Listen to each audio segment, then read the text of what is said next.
finding, the thing that you bring a ton of value on, or you've had past experience with, so that you can kind of walk through what your process would look like to help someone, either coaching them through it or if they wanted to kind of do it on their own, and sort of finding and organizing those steps in that process so that at the end of it, you kind of feel confident to be able to share this, socially or whatever, just even use for yourself to guide you through like helping, other people walk through that process. It's interesting to be in this field because when you're an educator, you just are an educator, and it's hard to think through other options of what that could potentially look like, or Hmm. positions or jobs that you could like build from it because I just don't know if there's any other career that makes you feel so limited even though you do so much. So, in my mind, I'm like, yeah, I teach kindergarten or I teach first grade and that's what I do. Yeah. But I never thought through like what I bring to other people other than like my friends coming through and be like, "Oh, I like this." I'm like, "Thanks," you know? But talking to my sister actually was like, "Oh, you can like put that together. Oh, people want that. Okay." And so for me, I was trying to think through like what my biggest like strengths are as an educator and like what that would look like as a jaunt board. And I came up with the sensory rich environment. So like one of the biggest compliments I get out of all staff members is your room feels so nice or it feels so good in here. Or, how do you think through that? Or wow, that's so organized. Or that's a system that's great. Like whatever. And I'm just like, yeah, I naturally do it. Um, but jaunt boards can help me figure out like how to explain that to other people because when they're complimenting me, it's not just like, hey, way you, good job. But like, no, they want to know more about it. They just it's education, so we don't ask like that. So figuring out how I can create like an Amazon cart or something that like if you want these types of things, um, you can go and order these things and like put them in your classroom because they're really helpful. Or another aspect of like me as a strength that I have for teaching isn't just sensory, but it's also like creating stuff. So I don't know how to do I don't do graphics. I don't understand any of those things, but I do know Canva and I can create the best PowerPoint for a lesson really quickly in the way that I read a lesson plan and put it visually. My visual stuff is really strong. Yeah. Just literally yesterday, one of my friends asked for a sample because he works for the curriculum that we use, and he was like, "Can I have a sample of a kindergarten lesson?" I was like, "Yeah, of course." So I sent it, and he had two teachers in the meeting tell him to give me their emails because they want to buy them from me. And it's like, okay, Yeah. sure. And so things like that. That's so Um, cool. So, I love that. So, there's kind of, I guess if you're talking to a teacher who doesn't consider a sensory classroom environment, what's their short sell on like getting them to understand its importance, mhm. beyond them like reaching a breaking point and then going and searching, like to be more proactive? Yeah. What are some of the things you kind of communicate to them? So I think the sensory environment is like two cells. One, for you personally as a teacher, you're going to have less stress. You're going to have more control over your space, and you're going to see a change in the behavior of your students. Like Hmm. how it impacts you is going to be a game changer for you. Yeah. The second one is a game changer for the kids themselves because they're going to have more freedom to learn how to regulate so that you're doing less of the work. It's really just to take off the pressure Yeah. of managing 40 humans at one time from one staff member. Yeah. It's really good. So yeah, it benefits you as well as the students. Um, Mhm. what are some of the like expected results, once they apply this learning, besides a decrease in stress? Like, what is there anything else that's measurable, I guess, besides like attitudes and stuff like that? Do you think you could even find like data or whatever. It's like shows like, yeah, when you do this, this is what test scores look like. This is what relationships look like. Trips to the Oh, principal's office go down. I don't know. I'm sure that data exists somewhere and I could probably find it. Yeah. But I think the biggest impact that like a sensory rich classroom brings is social and emotional regulation for children. Yeah.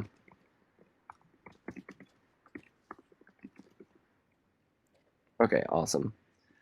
And then, okay, so once they're sold, in what areas of the classroom you talked about the lesson plan itself, but in what areas does it impact? So the lesson plan, Like the or is it? sensory room?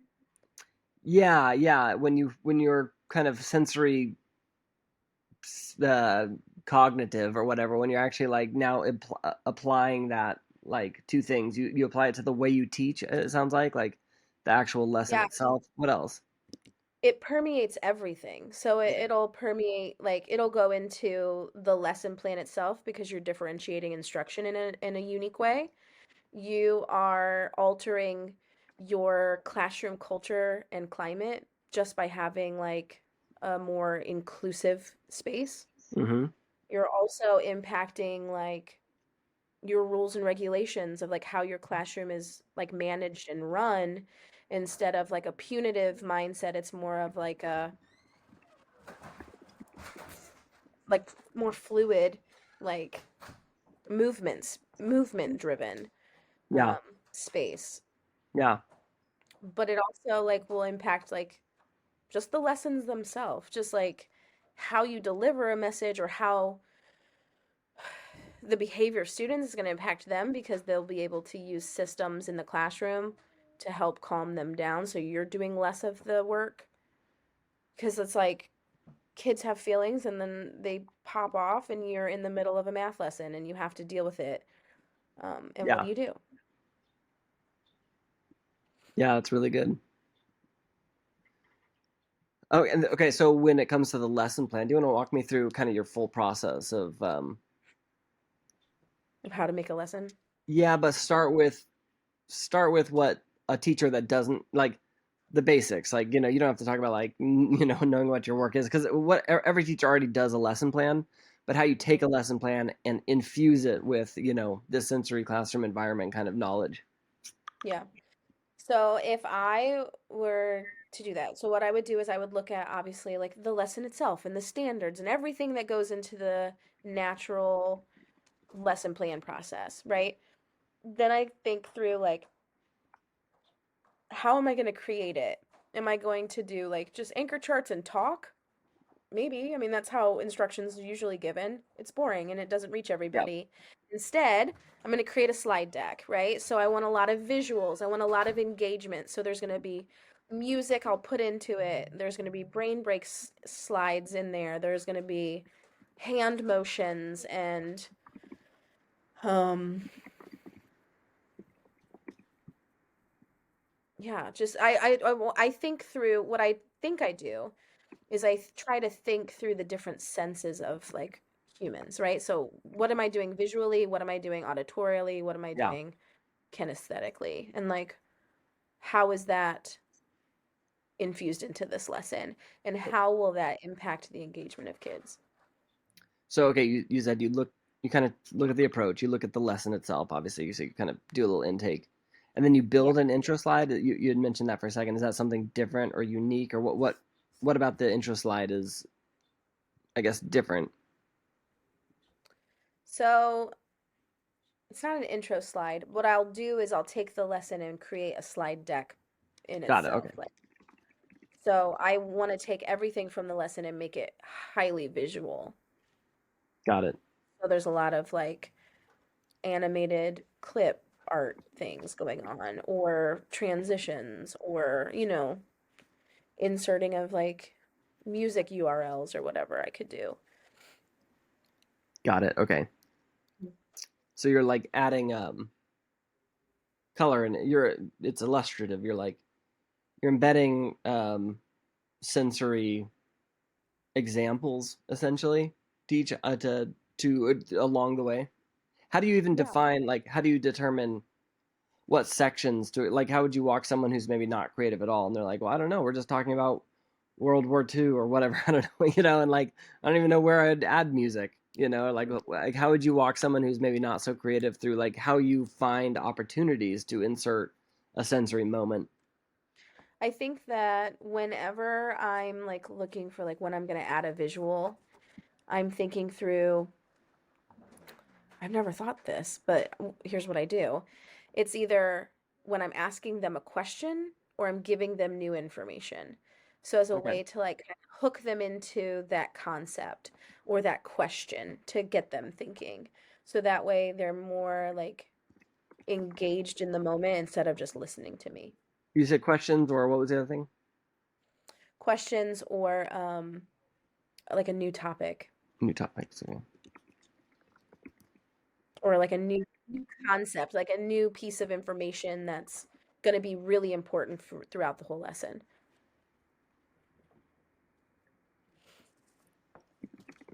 Okay. So identify questions or new and important topics. So you kind of okay. You look at the lesson. You create a slide deck. You identify questions or new and important topics, and then yeah, that's okay. Okay, so let's say we've identified one. Then what's that next step? After you've identified, okay, this is really important. This is a question I want to engage them on. I don't know Mm. if you even have an example in your mind, but we can kind of think through it specifically, and then how. Like, actually, do you have like a recent lesson or something you've worked on? Let's think about it specifically. Kind of backtrack from Yeah. it. So, the one I'm thinking about was like a literacy lesson. And it was, every lesson has objectives. And those are the things that the kids will be doing throughout the whole thing, right? Yeah. So by the end of it, you should be able to do it. So you look at the objectives. This objective was to identify, um, like, I think like key details or something. And it's like when you think about 5-year-olds, they're like, they don't know what a key detail is. Like, how do Yeah. you present that information to them in a way that would make them understand what key details are? And then the other topic, objective was labeling and illustrations. And it's like, well, what is a label? And so by the end of it, they needed to know key details, illustrations, and labels, and like the importance of them in literacy. Okay. Um, and so to start, I might do like a quick review of like, oh, last time we did like a quick, like, remember we did these things? It's great. Well, today we're going to do these. And then I'll read them and they're like lofty sentences that the kids will not understand. Hmm. And then I'll go into what does that mean? Like, here, like, what is a key? Like, before we learn, we need to talk about these three things that we just read about. What is a key detail? Well, a key detail is pictures and words in a book. And so I'll add pictures to it and visuals on the slide so they'll remember that a picture and words are the key details. Um, and then the next one would be like, what's an illustration? Well, illustrations are the pictures, and there'll be like pictures of pictures on there. And then the last one was labeling. It's like, well, what's a label? A label is letters or words that connect that help the reader understand those key details. So we like build upon those vocabulary words before you even begin the lesson, but you use visuals to do that instead of just words. Okay. And this is really for the key objectives. Even it's like your An entire lesson plan is always about the objectives, always. yeah. Okay. Okay. That makes Um, sense. yeah. And so, because I mean, that's what we're here for. We're here to learn these things. By the end of this, you should be able to tell me what this is. That is a lesson. And the lesson plans are just the ideas and activities within it to get you there. Yeah. Okay. I almost wonder if there's if I break this up, if it's more like there's like a preparation phase, Most and of it is preparation. yeah, but I was almost curious if there is a few tools that you use for the delivery as well, or whatever you would call that phase. It's like because it's almost interesting for me to look at like your steps and like, okay, I see what sensory processing is. Now, what do I do to get ready for it? Well, I look at the lesson objectives. I, understand my student's age and cut whatever. We figure out what this is, and then we and then you have a section where we talk about delivery. Anyway, we can get there in a second. But Yeah, because the essentially, delivery is a whole separate thing. yeah, exactly. Um, because the delivery is where you have to like perform. I mean, teachers are literally actors and actresses. They perform all day Yeah, long. And so, how are you performing it for these kids? Are you delivering it in a way that's like bland, or are you being big and bold? Are you, are you yep, rewarding them throughout the process? Like, you giving high fives for answers? Are you like giving like points or whatever your system is to help you like keep kids engaged? Are yep, you encouraging them to like take chances and um, make mistakes along the process? It's all about like classroom culture. yep. And then after, I mean, and then I guess some of this might just, I guess, to go back to our kind of, we're talking really about sensory classroom. So I love this. Like, you're an actor, you're an actress, voice and tone, your reward metric Hmm. system. But actually, how do we infuse the sensory with? I guess that is right. It's like, Yeah, I mean, it is, right? It's in the sense of like, I am being like my tone of voice and my delivery is all auditory. Like, am I being like auditory, like sensitive to my students? Am I too loud? Am I too yeah, quiet? Am I using the correct tone so that they're not feeling like unsafe? Am I being inviting in my body language? Like, all of those things play into just like how you even talk to a kid in any moment of any day. yeah, And then on top of that, my lessons have the visual input and the like chances for breaks, but my classroom itself also contains sensory things like smells and sounds and lighting that all add to it.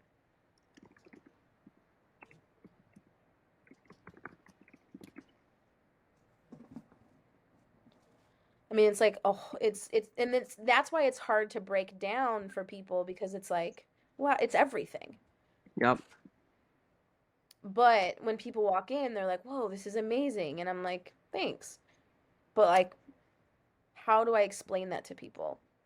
yeah. How do I get you to this way of thinking? There's kind of a I wonder if there's a bit of a. You're talking about how people walk in and they're like, "Oh wow, this is amazing." There's this what do you call that? Like a just a the shock factor. It's like something about it sets up. It does so much work for you that it Hmm. sets up people to learn. It's like, oh wow, this looks amazing. Exactly. What is it? Like, it leads to curiosity, right? Mhm. Um, it's like it's presentation that I don't know, I don't know how we say this, but it's like um, making a presentation that sets people up to be curious. Opens them up to being curious. Because you go into a Yeah, dry classroom and you're like, oh, what is this? What are they gonna tell me? But you go into Disneyland, you're like, oh my gosh, this is so cool. What I want to learn. It's like, exactly. what would you call that? Like, presentation It's almost like leads to curious students or something. it's like the classroom like Wow factor. environment leads to like student engagement. It just Yeah. leads into like wanting more. Yep. Yep. I love that. I think that's really important for people to know. It's like you need to really double down on their preparation. Like an hour of prep time will save you 2 hours in the classroom or something. Yeah. It's like it pays in. Or I don't know. Is that true? I'm just. I don't want to put words in your mouth, but it's like they need to, like, really prepare. Like, work on the room, work on how it looks, because it's gonna save you. So people will just be hungry to learn from you at that point, and so you won't be over stressed trying to keep people's behaviors, in line, Hmm. because they'll actually be like leaning in. Right. And when they're leaning in, it's less like compliance and more so like cohesiveness. Like we're in this together. It's our room and we're learning in our space that we all feel comfortable in, not like I'm listening to my teacher because she told me to. Yeah. It's like a sense of ownership just by like you putting in the time to decorate the space to be safe. Yeah. It's a sense of safety, really. Yeah, it is. That's really good. Okay. Um, I don't know how we call it, but like it's like over preparation. It's just like being. I feel like this is a big this is a cool insight in my opinion as I'm listening. It's like No, you're right. Because a lot of times teachers will be like, oh, you have to prepare. We hear you have to prep all the time. We have prep time, we have planning time, blah, blah, yeah, blah. But like, we think, oh, we have to prepare the lesson, which means we have to make the lesson, whether that's on a slide deck or anchor chart or whatever you're choosing to use. But to taking it a step farther to like, how are you preparing your space? Like, what is your environment setting up for yourself and your students? yeah, that's really good. So then, okay, so I think overall, so we have this kind of intro to, then we have over preparation. I kind of like that name, but whatever, we figured it out. Then you have this delivery section. We talk about you're an actress, voice, understanding your voice and tone, knowing your reward metrics, systems with all senses, um, planning breaks, I guess. It Mm-hmm. sounded like that was something in there. Enhancing everything. Actually, we should probably do this one before. Enhancing talking points, I guess, with smells, lights, and sound. Planning breaks, and then It's more so testing. enhancing, like, it's not necessarily talking points. It's more so enhancing the experience. Okay. Like, Yes, I love that. And then at the end of the lesson, do you have a special way you mhm. wrap things up to point them back to what you've learned? Summaries or something? I don't know. A visual summary, Yeah, so sensory like summary. I mean, there's like a million different things that you can do. I mean, as a teacher, there's all these ideas. But the gist of it is like you want to always loop back to those objectives from the beginning. Like, Yeah, did we do it? Like, can you tell me these things now? Look how awesome you've learned so much in just 15 minutes. We're yeah, amazing. yeah. Okay, that's awesome. And then okay, so we've talked about getting them prepared, delivery. What kind of follow up things do? Do you record what worked, what didn't work? Do you ever get like I'm thinking about like even planning for like special visitors or for um, field trips and stuff like that. I don't know. Is that something that comes in on this, or is that just sort of its own class? And it's like, yeah, that ends up working out because it is a sensory experiment, experience. This is more how to infuse senses into the lesson Yeah. plan. I mean, they're not like necessary, like they're not separate, but they're not together. Like that's just like a whole nother type of planning that Yeah. teachers do, Okay. I and it's agree. not really together. Yeah. I wonder if there. I feel like there should be some like wrap up. Like, how do you?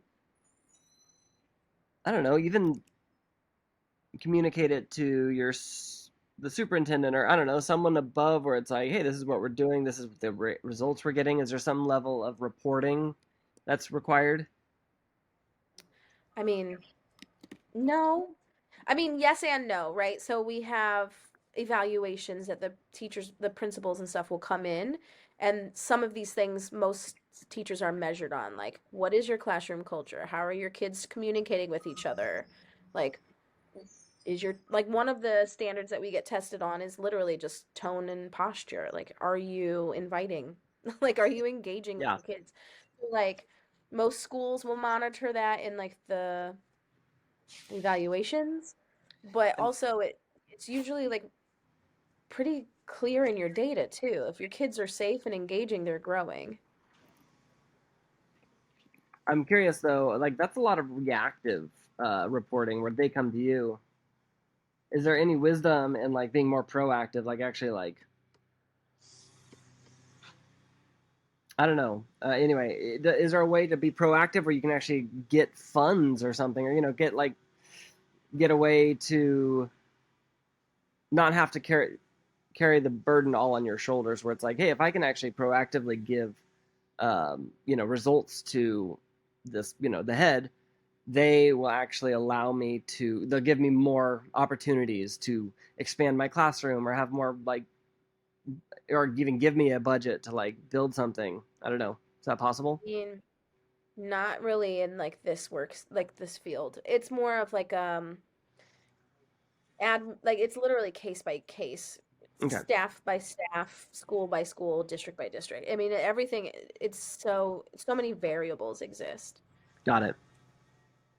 Okay, so then really maybe it's yeah. Go ahead.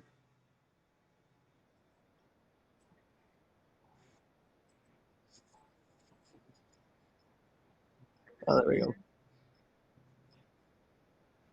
Yeah,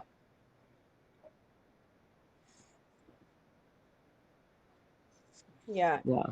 Well, and some of that could just be like a link here, right? On Or we would just show like maybe a link to Amazon or something, because we could actually infuse those into these steps, like enhancing your experience. Oh, like here's stuff I've used, right? Huh? Say that again. Oh, I was just saying. Sorry, it's probably super noisy here. Um, Instead of like a resources at the bottom, actually putting the resources in the phases is what's really powerful, because it's like, hey, you want to enhance the experience with smells, lights, and sounds. Well, here is a doc Yeah. of like the ways I do that and the tools I've used and the link, your affiliate links to Amazon or whatever can be put in. I like Yeah. when they're in line versus just like kind of gathered at the bottom. Um, Yeah, that totally and makes then, sense. yeah, yeah, and then obviously we'll find a picture of you, but a way for people to get in touch if they need help, like or whatever, like coaching, um, or even building their first lesson plan. Like Yeah. I think like when I think of like the sensory classroom, I don't necessarily feel super drawn into like the lesson plan component and more so the like classroom decoration component. Like teaching other teachers how to think through like procedures and structures and systems to make it easier for everybody. Which is still over preparation because you have to break it down and work backwards to do that. Um, I think they're two very separate things that are very closely linked, I think is what I'm trying to say. okay, Because I can build an amazing lesson plan in my room, not be super engaging, and still be just as good. But if I have both, it's like highly impactful.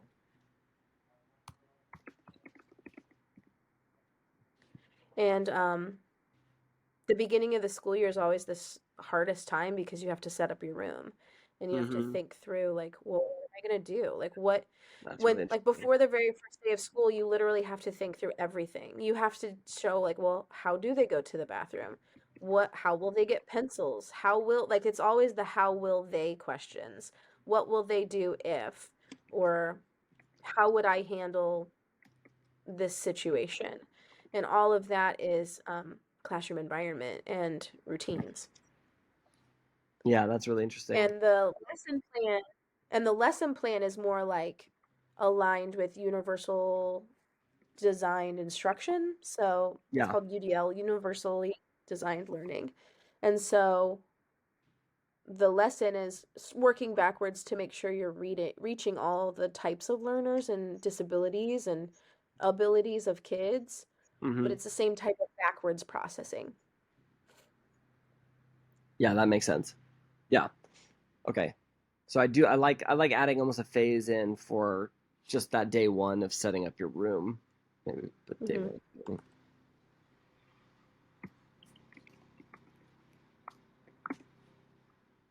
And then how would you coach someone through that if you have a traditional teacher who's like, just show me how you do this. Okay, I'm gonna go and like Hmm. if you're standing next to them, how would you talk about the room to kind of help them open their eyes and let them see it? So yeah, so like the first thing you would have to ask them is like, well, what does your day look like? Like, what are they gonna do? Like, and then stopping them at each moment. Like, well, they'll come in the room and it's like, okay, cool. How are they gonna line up? Are they gonna line up at the door? Are they gonna like put their things away somewhere? Are they going to like meet you in a corridor before they come to the room? How do you want them to enter your room? Do you want to have a system where they like have a greeting or just walk in? Like, you have to like stop at each phase of the process to think through 10 different routines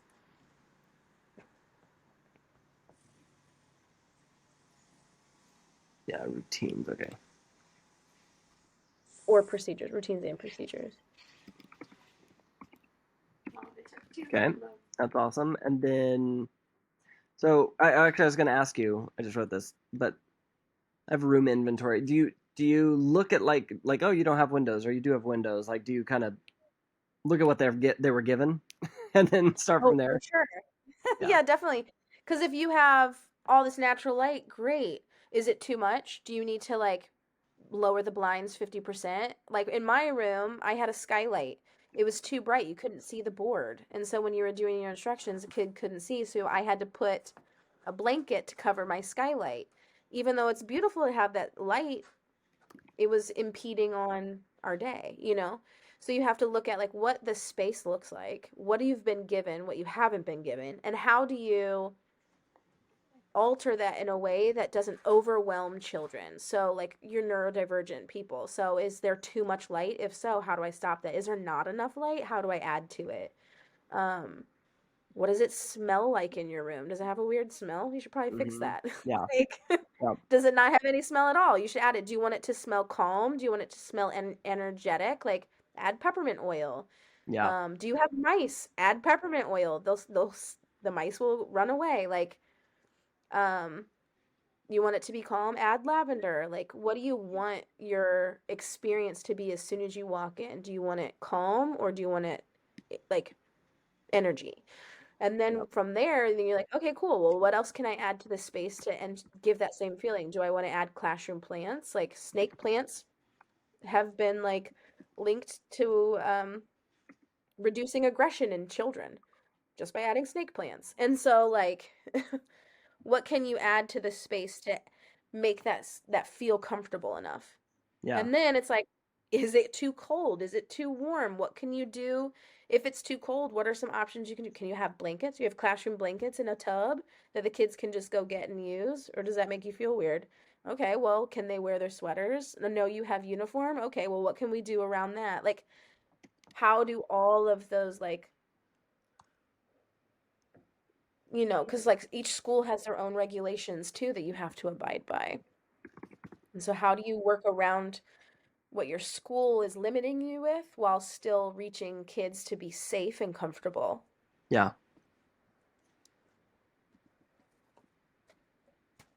And then it's like, yeah, so that it's all about like, what do you have? What can you work with? And how do you make it into the space you want it to be? How does it feel mostly? Yep. Okay. You're kind of yeah. I think a lot of this is going to be description for these, but it's like this initial like crafting and experience, like getting a vision for like Hmm.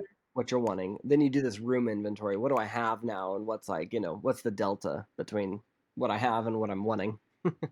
And then Hmm. walking through the how will they now, like okay, all the student routines and procedures, and kind of pre-thinking that, and then basically rolling up your sleeves and doing it, right? Yeah.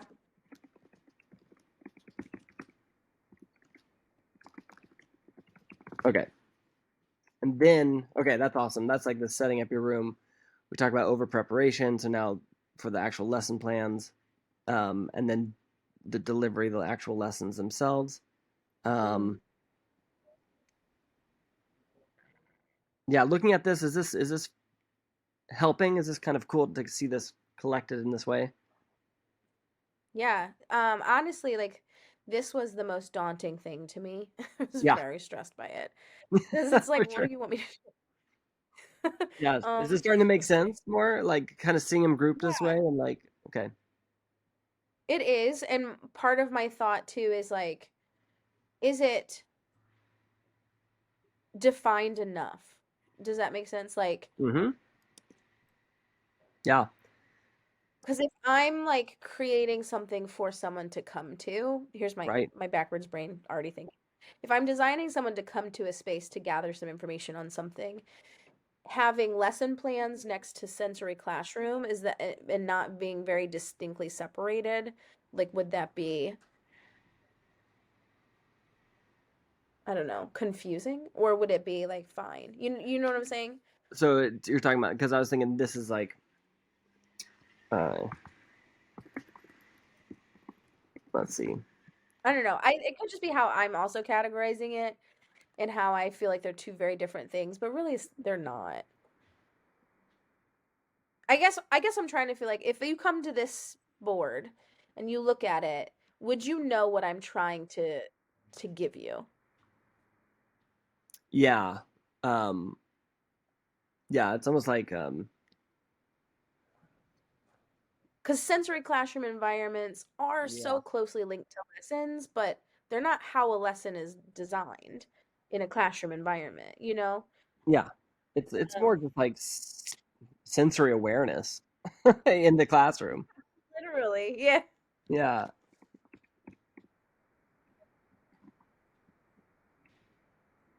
Yeah. You gotta love a good hook. I like Yeah, this. no, that makes sense because it's like, yeah, that makes more sense. It's sensory awareness. Yeah. Specific to a What that classroom, means. right? hmm And I think a part of it too, like maybe even one that we haven't like, maybe even this in the sensory processing, um, around the like, what is it type, like, also why is it important? Like, why do you need to worry about this Yeah. or think through it? Yes, which is right. What it is, all the why it's important. Needs are changing. Our approach needs to too. It's like this is like setting up the why, how it's going to help you, how it's hmm going to help your students. Um, which really, I guess, social and emotional regulation is part of this up here. Yeah. Um,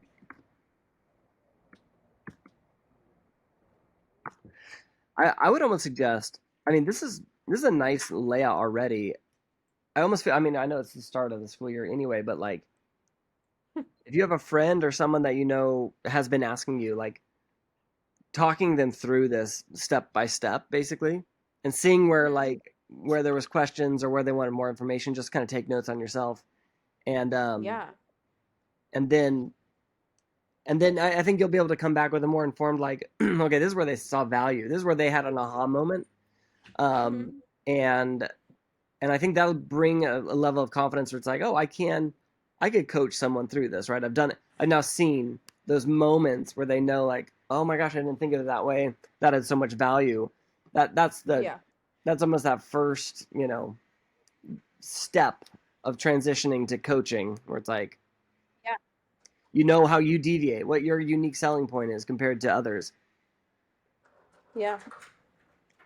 Yeah, and I think there's really important. I mean, there's some cool stuff in here. One, just your understanding. I mean, I thought it was so interesting that there's 8 senses.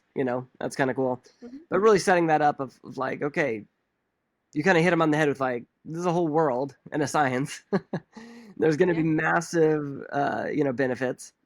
And then you really like talk to them about setting up the room and how you're wanting to come with a vision of crafting an experience. I almost wonder if this one will grow if you're walking it through with someone. I think this one will specifically.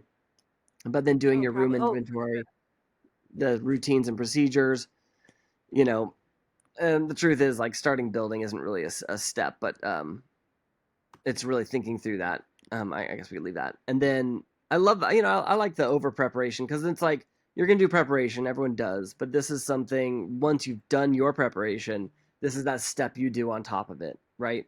hmm Um, which actually I would almost say I've already looked at those. So yeah, customizing it for the student, creating a slide deck, identifying questions and new and important topics, adding a visual examples, presentation that leads to curious students, the wow factor. Actually, you know what? Let's take this and move it up here. This is about that environment.